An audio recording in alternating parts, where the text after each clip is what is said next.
Hello friends, कैसे हैं आप सब। उम्मीद करता हूं आप लोगों की पढ़ाई जबरदस्त चल रही होगी। मैं धर्मेंद्र एक बार फिर से स्वागत करता हूं आपका हमारे यूट्यूब चैनल डीके एकेडमी पर।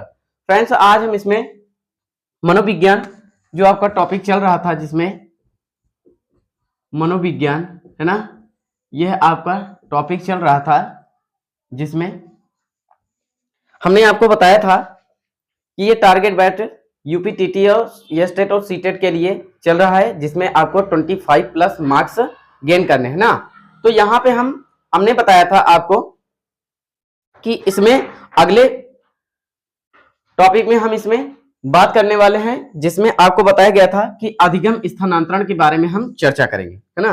अधिगम स्थानांतरण, अभी इससे पहले हम अधिगम ही चल रहे, यानी अधिगम के ही बारे में चर्चाएं हो रही थी। शुरू में हमने देखा कि अधिगम क्या है, अधिगम की परिभाषा, अधिगम की विशेषता, अधिगम के सोपान, अधिगम के जो पक्ष हैं, अधिगम के प्रकार, अधिगम के नियम और अधिगम के ही आपके और भी जो वक्र एवं पठार के बारे में आपको बताया गया ना। तो इतने आपके अधिगम के बारे में चर्चाएं हो गई। अभी आपका इसमें बचा है अधिगम में ही अभी 2-3 पॉइंट आपके बचे हैं। जैसे अधिगम में आपका हम आज इस पर चर्चा करेंगे, अधिगम के स्थानांतरण, है ना। स्थानांतरण का मतलब होता क्या है, इसके बारे में हम चर्चा करेंगे। इसके बाद अधिगम, जो आपका अधिगम में आपके अधिगम सोपान है, यानी अधिगम के सोपान कौन कौन से हैं। और एक आपके महत्वपूर्ण टॉपिक इसी में होगा, जो अधिगम का अष्टपदीय सोपान की, जो रॉबर्ट मिल्स गैने अर्थात जिन्हें कहते हैं आरएम गैने के द्वारा जो दिया गया था, वो चूंकि वो परीक्षा की दृष्टि से बहुत ही इंपॉर्टेंट है। जो पिछली दोनों भर्तियां हुई थी आपकी 68,500 और 69,000, उन दोनों में आपका एक एक क्वेश्चन इससे रिलेटेड आया था। बस उसमें कुछ पढ़ना नहीं, आपके जो 8 पद आपके दिए गए हैं, बस उसी को आपको क्रम से पढ़ लेना, बस आपको विस्तार से पढ़ने की आवश्यकता नहीं, बस उसी से ही क्वेश्चन 2 बार बन रहे हैं। ठीक, तो एक वो हो गया आपका। और इसमें आपके आज हम आपके अभी और इसमें आपका फिर अधिगम का जो सिद्धांत आपके बताएंगे, जो व्यवहारवादी और संज्ञानवादी, इस पर चर्चा करेंगे। ठीक है, इस पर भी 1-2 दिन चलने वाला आपका सेशन है, क्योंकि अधिगम एक ऐसा टॉपिक है जिसमें आपके 5 से 6 क्वेश्चन हर बार टेट, सीटेट और सुपर टेट में बनने की प्रबल संभावनाएं रहती है, क्योंकि अधिगम बहुत ही इंपॉर्टेंट टॉपिक होगा। तो आज हम इसमें बात करने वाले हैं, हम अपने टॉपिक पर आते हैं। आज हम इसमें अधिगम के स्थानांतरण के बारे में चर्चा करेंगे। अधिगम के स्थानांतरण, अधिगम के स्थानांतरण या अधिगम का स्थानांतरण, ऐसा लिख लीजिए, अधिगम का स्थानांतरण, अधिगम का स्थानांतरण, है ना। यानी अधिगम को कैसे ट्रांसफर किया जाता है ना। स्थानांतरण से मतलब क्या है, स्थानांतरण का मतलब होता है आपके कार्य, आपके जो कार्य होंगे, आपका प्लेस बदल जाएगा, है ना। कहते हैं ना उनका ट्रांसफर हो गया। ट्रांसफर का मतलब क्या हुआ, कार्य आपके वही होंगे, बशर्ते आपके जो कार्य स्थल जो होगा वो आपका चेंज हो जाता है। यानी कार्य जो कार्य स्थल होता है वो आपका बदल दिया जाता है। ठीक है, एक जगह से दूसरी जगह। ठीक, ये क्या है, आप आसान भाषा में इसी को समझ। लेकिन हम जब मनोविज्ञान की भाषा में ट्रांसफर का मतलब समझेंगे, तो यहाँ पे इसका कहने का मतलब है, जो अधिगम का स्थानांतरण है, कि इसमें यह बताया जाता है कि यानी जब एक परिस्थिति में सीखा हुआ ज्ञान दूसरी परिस्थिति में काम आए, यही क्या है, अधिगम स्थानांतरण। उम्मीद है समझ गए होंगे। थोड़ी सी ही लाइन में कहने का मतलब है कि जब एक परिस्थिति में, जब एक परिस्थिति में सीखा गया ज्ञान दूसरी परिस्थिति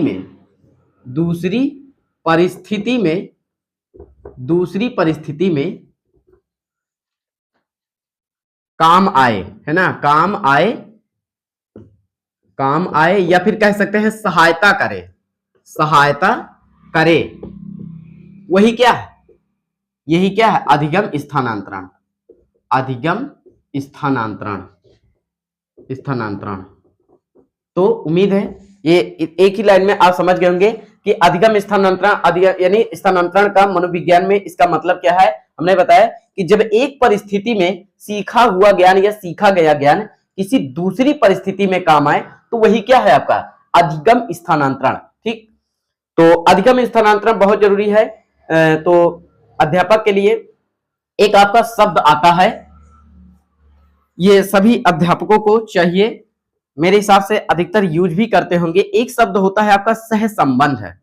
आप इसके बारे में मनोविज्ञान की भाषा में एक आपका शब्द आता है सह संबंध। सह संबंध का मतलब क्या होता है? ये इससे क्या होगा, जब आप किसी विषय वस्तु को बच्चों के समक्ष प्रस्तुत कर रहे होंगे, अगर उस बच्चे को वह विषय वस्तु नहीं समझ में आ रही, तो आप क्या करेंगे? आप सह संबंध का प्रयोग करेंगे। सह संबंध का मतलब होता है कि जब आप किसी एक विषय वस्तु को पढ़ा रहे हैं और वह विषय वस्तु बालक की समझ में नहीं आ रही, तो आप क्या करेंगे?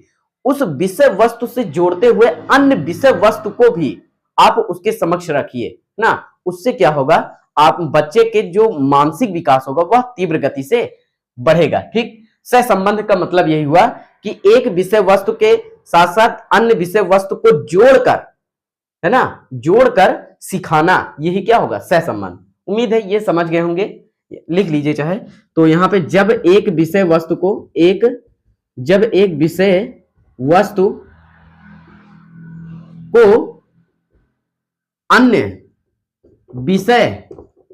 अन्य विषय के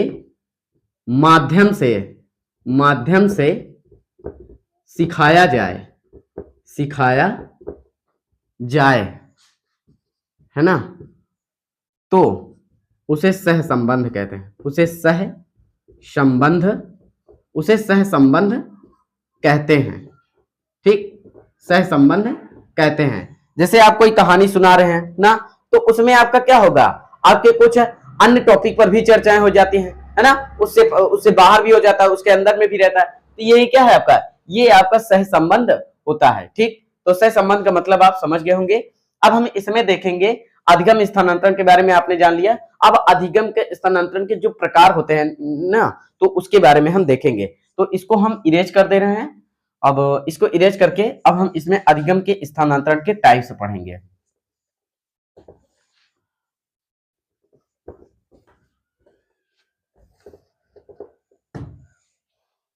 अधिगम स्थानांतरण के प्रकार। अधिगम स्थानांतरण के प्रकार। ठीक, अधिगम स्थानांतरण के प्रकार मुख्यतः आपके 3 होते हैं। ठीक, पहला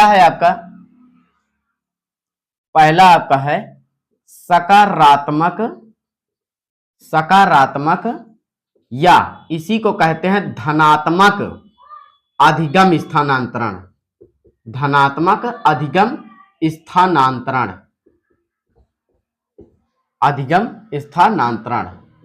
यहां पे आपका क्या होगा? सकारात्मक या धनात्मक अधिगम स्थानांतरण। 3 आपके होते हैं। पहला आपका सकारात्मक या धनात्मक अधिगम स्थानांतरण।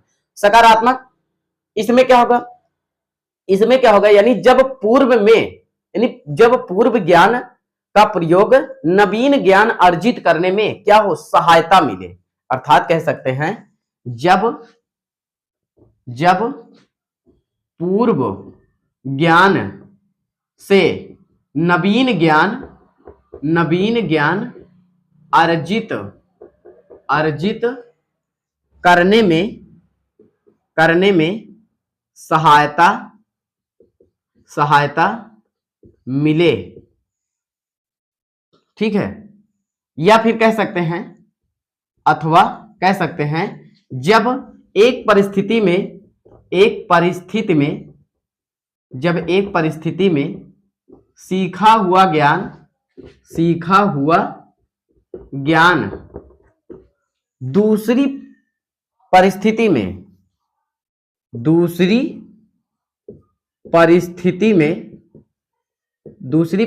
में सहायता करे। ठीक, उसी को क्या कहेंगे? सकारात्मक या धनात्मक अधिगम। उम्मीद है ये आप अच्छे से समझ गए होंगे। तो अब हम इसमें इसके एग्जांपल्स देख लेंगे। जैसे यहां पे उदाहरण में हम देख लेंगे, जैसे यहां पे हिंदी लिपि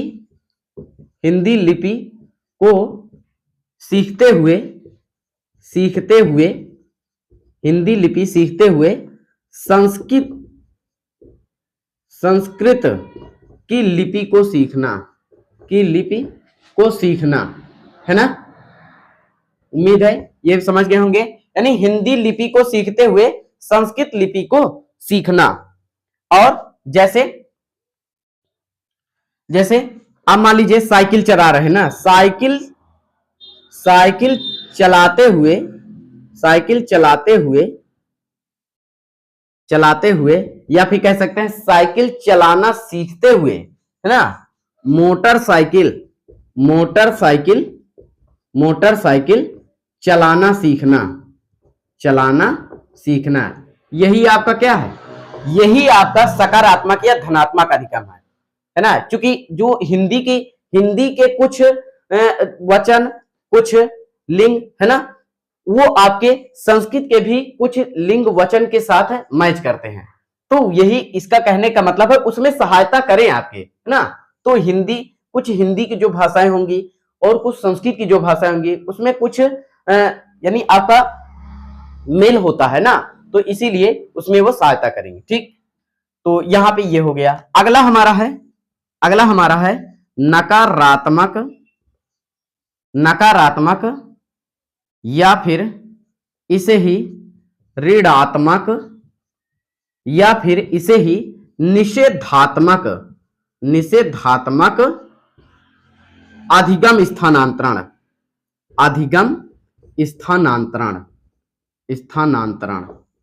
ठीक, अगला आपका क्या है, नकारात्मक या ऋणात्मक या इसे ही निषेधात्मक अधिगम स्थानांतरण कहते हैं। अब इसका मतलब क्या है, इसको हम जान लेंगे। इसमें क्या होता है, जब पूर्व में ज्ञान, यानी जब पूर्व ज्ञान जो है नवीन ज्ञान को अर्जित करने में क्या करे, बाधा उत्पन्न कर दे, तो वही क्या होगा आपका, ये आपका नकारात्मक होगा। ठीक है। अरे भाई, जैसे मान लीजिए आप बाधा उत्पन्न करें ना, आप मान लीजिए जैसे आप हिंदी के वचन होता है ना, हिंदी में वचन कितने होते हैं, 2 आप बताएंगे। संस्कृत में कितने होते हैं, 3 होते हैं। लेकिन अंग्रेजी में अगर यही बात की जाए तो 4। इसका मतलब इसमें क्या है, बहुत बड़ा कंफ्यूजन है। ठीक, तो यही क्या है, निषेधात्मक होगा, है ना। तो यहां पे इसको हम लिख लेंगे, जैसे पूर्व में ज्ञान या पूर्व में प्राप्त ज्ञान। ठीक है, पूर्व में प्राप्त ज्ञान नवीन ज्ञान को अर्जित करने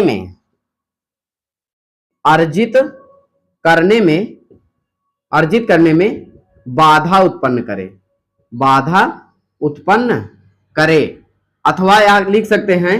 अथवा लिख सकते हैं जब एक परिस्थिति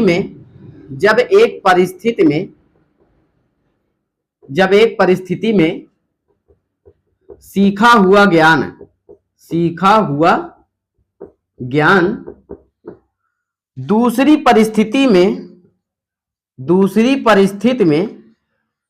परिस्थिति में बाधा या रुकावट आए ना, वही क्या होगा आपका, ऋणात्मक या नकारात्मक या इसे ही निषेधात्मक अधिगम स्थानांतरण कहते हैं। उदाहरण में हम देख लेंगे कि उदाहरण आपके होते क्या हैं, जिसमें आपका जैसे हमने अभी बताया ना कि हिंदी में 2 वचन। ठीक, हिंदी में 2 वचन, संस्कृत में 3 वचन। ठीक, और अंग्रेजी में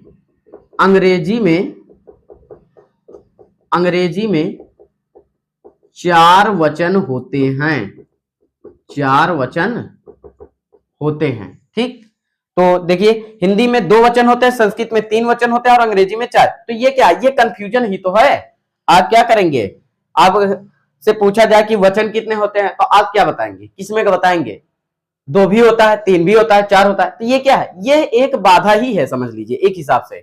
तो ये भी आप अच्छे से समझ गए होंगे। तो इसको हम इरेज कर दे रहे हैं। ठीक, इसका आप चाहे स्क्रीनशॉट ले लीजिए, उसके बाद इसको हम इरेज कर दे रहे हैं। चलिए इसको इरेज कर दे रहे हैं।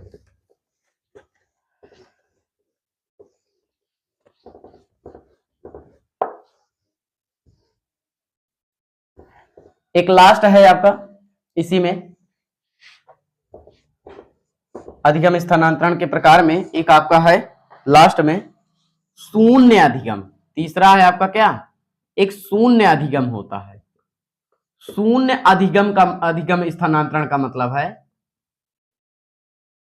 शून्य अधिगम स्थानांतरण का मतलब है कि जब पूर्व में प्राप्त ज्ञान जो होगा वह नवीन ज्ञान को अर्जित करने में जब कोई सहायता नहीं प्रदान करेगा, यानी जब कोई सहायता नहीं प्रदान करेगा तो वही क्या होगा आपका शून्य अधिगम स्थानांतरण। आप जैसे कह सकते हैं, मान लीजिए आप गणित सीखे हैं, ठीक है, गणित आपने सीखा, आप गणित पहले से जान रहे हैं, लेकिन अंग्रेजी सीखेंगे तो क्या गणित जो है अंग्रेजी में काम देगा? नहीं, उसका कोई वैल्यू ही नहीं होगा। अब मान लीजिए जैसे मैच खेला जाता है ना, मैच जो खेला जाता है, जैसे बैट्समैन होता है और बॉलर जो होता है बॉलर होता है, अर्थात गेंदबाजी जो होती है वह गेंदबाजी बल्लेबाजी के काम नहीं आएगी, लेकिन जो बल्लेबाजी होगी वह भी गेंदबाजी में काम नहीं आएगी।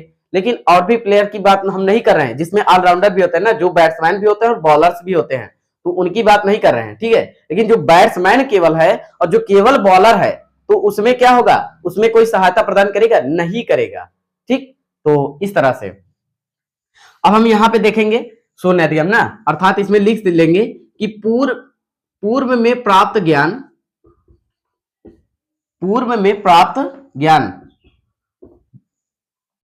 जब नवीन ज्ञान प्राप्त करने में कोई सहायता ना करे, अथवा लिख सकते हैं कि जब एक परिस्थिति में सीखा हुआ ज्ञान, जब एक परिस्थिति में सीखा हुआ ज्ञान दूसरी परिस्थिति में सहायता ना करे, तो यही क्या होगा आपका शून्य अधिगम स्थानांतरण, ठीक। उदाहरण हम देख लेंगे, जैसे उदाहरण में हम देख लेंगे कि इसमें होता क्या क्या है। जैसे अभी हमने बताया कि जैसे बल्लेबाजी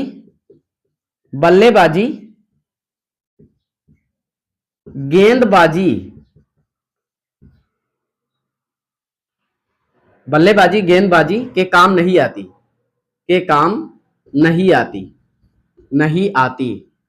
और गेंदबाजी बल्लेबाजी के काम नहीं आती,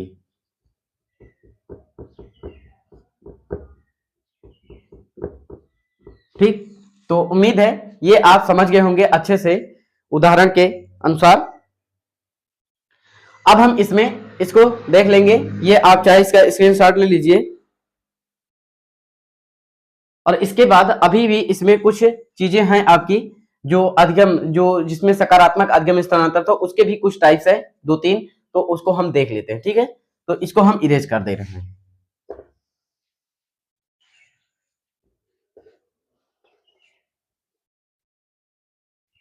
यहां पे अब इसके सकारात्मक अधिगम स्थानांतरण के प्रकार हम देखेंगे, यहीं पर लिख दे रहे हैं, सकारात्मक अधिगम स्थानांतरण, है ना, सकारात्मक अधिगम स्थानांतरण, ठीक। इसके भी हम 3 टाइप से देखेंगे, जिसमें पहला है आपका क्षैतिजीय या क्षैतिज सकारात्मक अधिगम स्थानांतरण,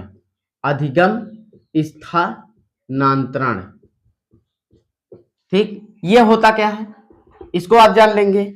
जैसे इसमें क्या होता है, जब पूर्व में प्राप्त ज्ञान, यानी जब आप किसी ज्ञान को पहले से ही सीखे हुए हैं और उसमें क्या होगा आपका उसी के ही अनुरूप, यानी उसी के ही लगभग समान आप उस ज्ञान को प्राप्त करने में अगर पूर्व ज्ञान आपकी सहायता कर रहा है, तो वही आपका क्या होगा क्षैतिज। क्षैतिजी का मतलब बिल्कुल होता है इसके समांतर, है ना, यानी जैसे आप मान लीजिए गणित में आप जोड़ घटाना गुणा भाग सीखे, ठीक है, तो उसको क्या करेंगे, गणित में जोड़ गुणा घटाना भाग, एक छोटा सा बच्चा है कक्षा 1 में, वो आपका गुणा भाग यानी अंग्रेजी जो गणित की संक्रियाएं होती हैं, जोड़ घटाना गुणा भाग, उसको सीखा हुआ है। अब उसी के ही समान लगभग आपको जब दे दिया जाए, उसको जब हासिल वाले जोड़ गुणा घटाना भाग दे दिया जाए, तो वो क्या करेगा, उसको सीखने में क्या होगा, मदद मिलेगी कि नहीं। तो वही उसी तरह आपका ये होता है क्षैतिज। क्षैतिज का मतलब समान, लगभग, ठीक। तो यहां पे हम इसकी परिभाषा के बारे में देख लेंगे कि इसका परिभाषा क्या होता है। यानी जब एक विषय का ज्ञान, जब एक विषय का ज्ञान उसी समान विषय में सहायता करे, ठीक, सहायता करे, ठीक। या फिर कह सकते हैं, अथवा इसकी परिभाषा बना सकते हैं आप दूसरी, और भी एक परिभाषा आप बना सकते हैं। जब किसी परिस्थिति में अर्जित ज्ञान, जब किसी परिस्थिति में अर्जित ज्ञान, अनुभव कौशल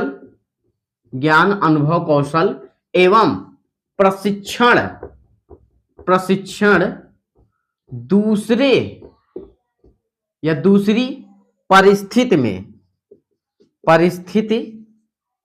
दूसरी परिस्थिति में दूसरी समान, लगभग ऐसा लिख दीजिए, लगभग समान परिस्थिति में काम आए या फिर सहायता प्रदान करे, ठीक, सहायता प्रदान करे।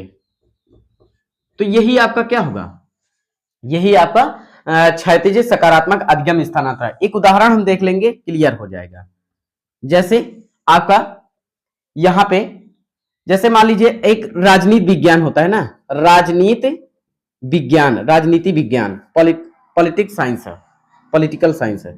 यहाँ पे राजनीति विज्ञान जो होता है, राजनीति विज्ञान से लोक प्रशासन सीखने में मदद, है ना भाई। राजनीति विज्ञान अगर कोई पढ़ा है तो उसे लोक प्रशासन विषय जो होगा, लोक प्रशासन, उसको सीखने में मदद ही मिलेगी। ये इसी के अनुरूप है। अगला एक उदाहरण हमने क्या बताया, जोड़ घटाना गुणा भाग। ये जो गणित की संक्रिया है, सीखा हुआ बच्चा हासिल वाले जोड़ घटाना गुणा भाग सीखने में मदद, ठीक। उम्मीद है समझ गए होंगे। यानी जोड़ घटाना गुणा भाग सीखा हुआ बच्चा जो है हासिल वाले जोड़ घटाना गुणा भाग को सीखने में उसे मदद मिलेगी। तो ये समझ गए होंगे। अगला आपका है, इसमें दूसरा आपका है ऊर्ध्व सकारात्मक अधिगम स्थानांतरण। ऊर्ध्व का मतलब आप इसमें यहां पे समझ रहे होंगे। ऊर्ध्व का मतलब होता है जो पूर्व में ज्ञान वो सीखा हुआ है उससे थोड़ा सा उसका लेवल बढ़ जाए और वह ज्ञान यानी जो पूर्व में सीखा हुआ ज्ञान है उसमें उसको मदद मिले, तो यही क्या होगा आपका, यही आपका ऊर्ध्व सकारात्मक अधिगम स्थानांतरण होगा। तो यहां पे हम लिख लेंगे, जब एक विषय का ज्ञान उसी समान दूसरे विषय में काम आए, ठीक, काम आए। या फिर कह सकते हैं कि जब किसी परिस्थिति में किसी परिस्थिति में जब किसी परिस्थिति में अर्जित ज्ञान जो है वह ज्ञान या फिर अनुभव या फिर कौशल या फिर कह सकते हैं प्रशिक्षण दूसरी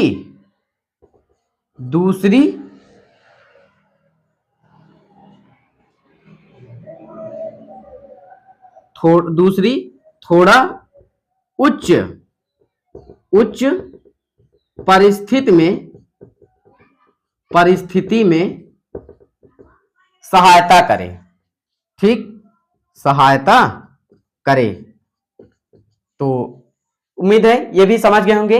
एक इसका उदाहरण लेके हम इसको समझा देते हैं। जैसे उदाहरण में, जैसे मान लीजिए कोई व्यक्ति है, साइकिल चलाते हुए कहने का मतलब साइकिल यानी पूर्व में उसे साइकिल चलाना आता है। साइकिल चलाते हुए मोटरसाइकिल चलाना सीखना या फिर कह सकते हैं कि मोटरसाइकिल चलाते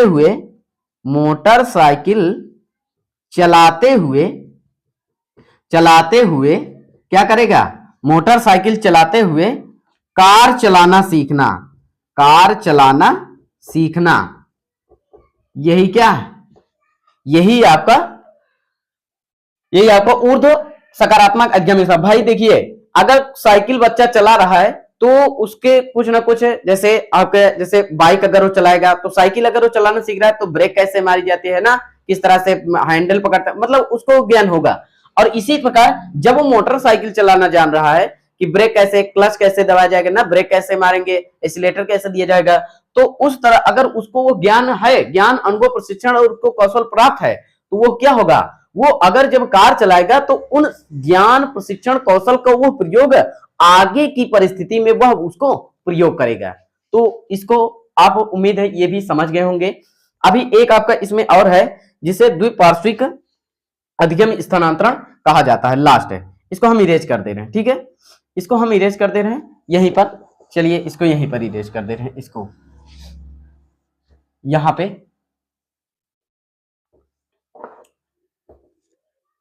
एक लास्ट है आपका, जैसे यहां पे एक लास्ट है आपका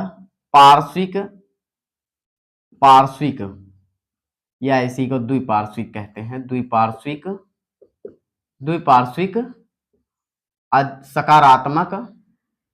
सकारात्मक अधिगम स्थानांतरण।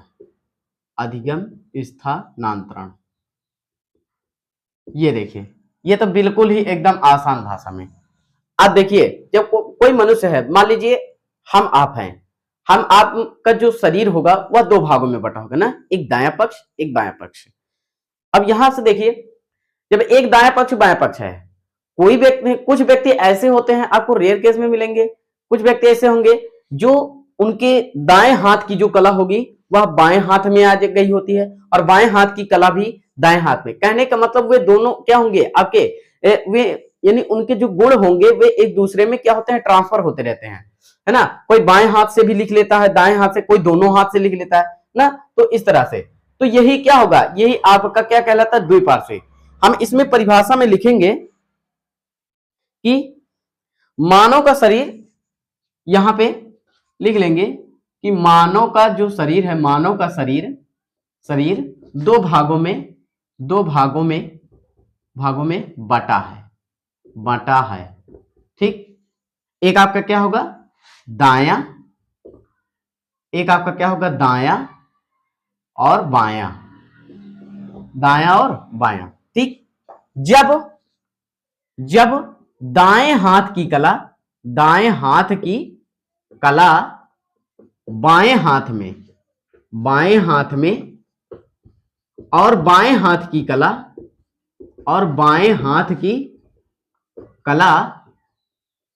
दाएं हाथ में आ जाए। ठीक, तो यही क्या होगा, यही आपका पार्श्विक या द्विपार्श्विक अधिगम स्थानांतरण होगा।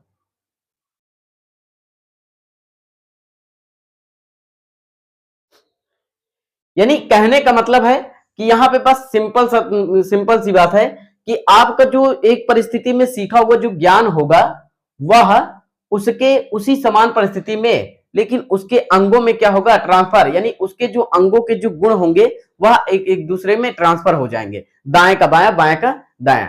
तो इस तरह से वही आपका क्या होगा, अधिगम स्थानांतरण। अर्थात लिख सकते हैं दाएं हाथ से लिखने की कला का बाएं हाथ में आना, बस इतना, यही आपका उदाहरण होगा। ठीक, ये आपका एग्जाम्पल हो जाएगा। ठीक, तो उम्मीद है आज हम अधिगम स्थानांतरण के बारे में अच्छे से पढ़े और आपको यह समझ में भी आया होगा। तो मिलते हैं अब अगले दिन आपके नेक्स्ट एक नए टॉपिक के साथ, जिसमें आपका अधिगम सोपानकी और आर्यम गैने का अष्टपदीय सोपानकी। फिर इसके बाद जो अधिगम के सिद्धांत होंगे वो आपके चलेंगे आपके 2-3 दिन इसी क्रम में। तो उम्मीद है ये टॉपिक आपको अच्छा लगा होगा और यहाँ पे हमने जितना भी अधिक से अधिक समझाने का प्रयास किया, मेरे हिसाब से एग्जाम्पल्स देकर, वो उम्मीद है आपके अच्छे समझ में आएगा। अब हम नेक्स्ट डे आपसे मुलाकात करेंगे, तब तक मेरे साथ आप लोग इस वीडियो के साथ बने रहिए। Thank you so much.